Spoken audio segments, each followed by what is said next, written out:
Hello, c'est HR, votre chroniqueur. Alors aujourd'hui, je vais vous parler d'un polar que je ne connaissais pas. Je suis tombé dessus par hasard.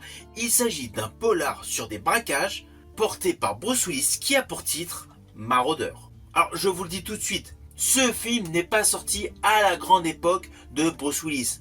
C'est bien après les Die Hard, Armageddon, Sixième Sens. Là, c'est plus vers sa fin de carrière. Mais pas tout à fait la fin de carrière, où il a tourné dans pas mal de films aux qualités assez discutables. Là, en fait, il s'agit d'un polar qu'il a tourné dans sa période de transition. Alors certes, il n'a pas le premier rôle dans ce polar. Il a plutôt un second rôle. Mais un second rôle important qui apparaît à plusieurs moments dans le film autour d'une histoire totalement bluffante. Avant d'aller plus loin, n'oubliez pas, si vous n'êtes pas abonné, pensez à le faire, pensez à la petite cloche pour les notifs, mais surtout pensez à me mettre en commentaire votre opinion.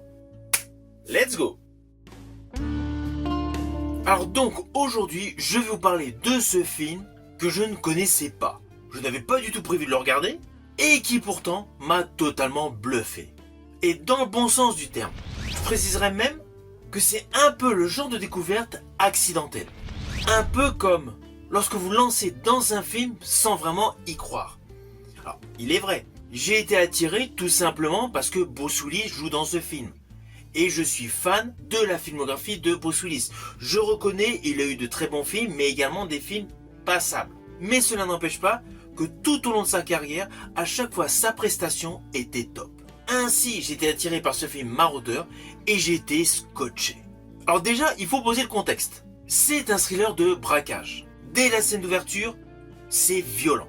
À cela s'ajoute un casting haut de gamme, Bruce Willis, Dave Bautista, Adrien Grenier et Christopher Meloni. Alors en fait, c'est plus Christopher Meloni qui a le premier rôle de ce film. C'est lui qui a le plus de temps d'image.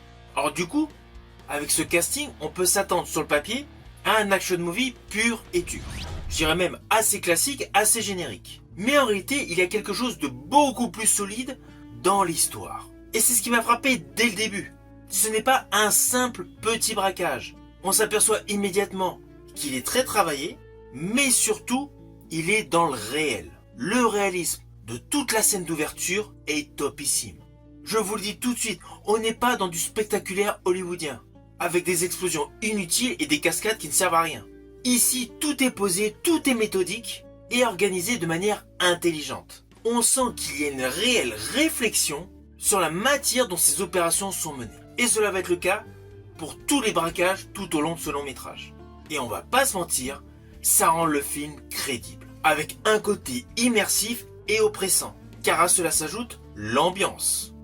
Le film est extrêmement violent, mais pas dans le sens gratuit. Ce n'est pas une violence fun, ni stylisée à outrance. C'est une violence sèche, brutale, qui sert tout simplement le script. On ressent le danger, la tension, mais surtout l'absence de morale chez certains protagonistes. Et ça justement, cela contribue à créer une atmosphère lourde et pesante, qui nous scotche justement du début jusqu'à la fin de ce film. Alors justement, toute cette tension est portée principalement par une trame scénaristique à tiroir. Là où beaucoup de films dans ce registre se contentent aux scènes d'action de braquage et à la poursuite effectuée par les forces de l'ordre, ce film Maraudeur en fait prend le temps de construire une véritable intrigue qui gravite autour de ces braquages. Car en fait, toutes ces attaques dans les banques ne sont que la partie immergée de l'iceberg. Du coup, il y a une enquête, certes, des indices, des preuves et des twists. Implicitement, on se pose des questions, on essaie de comprendre qui est tout simplement du bon côté de la loi. Car derrière ces braquages, il y a beaucoup de choses qui planent, remontant jusqu'aux politiques, jusqu'aux forces de l'ordre, avec de la corruption. C'est beaucoup plus ambigu que cela. Ce n'est pas uniquement des braquages avec des effets high-tech. Et c'est justement ce qui donne un côté très intéressant de ce polar.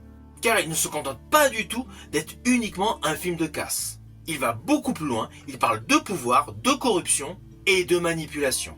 En fait, il y a presque une dimension politique sur l'ensemble du script. Et justement, petit à petit, on s'aperçoit que l'histoire est beaucoup plus complexe.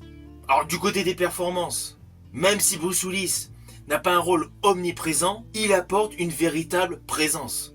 Son personnage est un pilier de ce film. Il incarne un type de personnage mystérieux, ambigu, trouble. Certes, légèrement en retrait, mais central dans toute l'histoire. Je vous préviens, ce n'est pas du tout un de ses rôles les plus explosifs. Sa composition est beaucoup plus froide, beaucoup plus calculateur.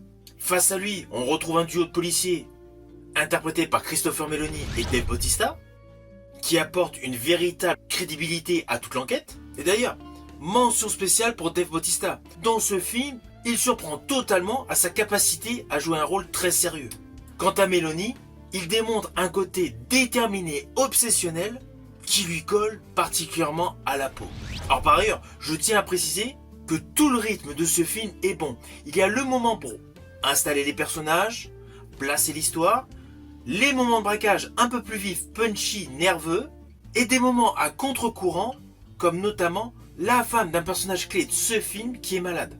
Ainsi, il y a un réel équilibre par rapport aux éléments dramatiques, aux éléments d'action, aux éléments d'enquête. Alors visuellement, c'est assez convenu, ce n'est pas forcément un film qui va vous éblouir, mais toute l'image et la colorimétrie est tout simplement au service de l'histoire. Ainsi, les couleurs sont plutôt froides, les décors urbains, avec notamment les banques et les bureaux, apportent une dimension sans âme, ce qui donne une plus-value dans le domaine du réalisme.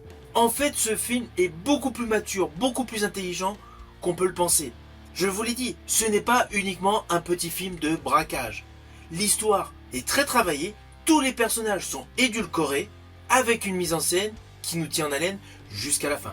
Alors oui, je ne dirais pas que c'est le plus grand film sur tous les braquages. Ce n'est pas non plus le film parfait. Mais ce film Maraudeur fait partie des bons films dans la deuxième partie de la carrière de Bruce Willis. Alors au final, naturellement, c'est un film que je vous invite à découvrir pour plusieurs raisons. La principale, si vous aimez l'acteur Bruce Willis dans des polars, là vous serez comblé. Son rôle est bon.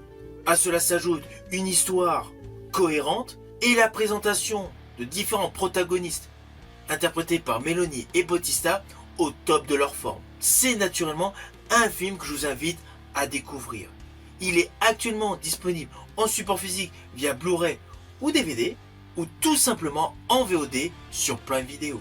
Je vous dis à bientôt pour une prochaine vidéo.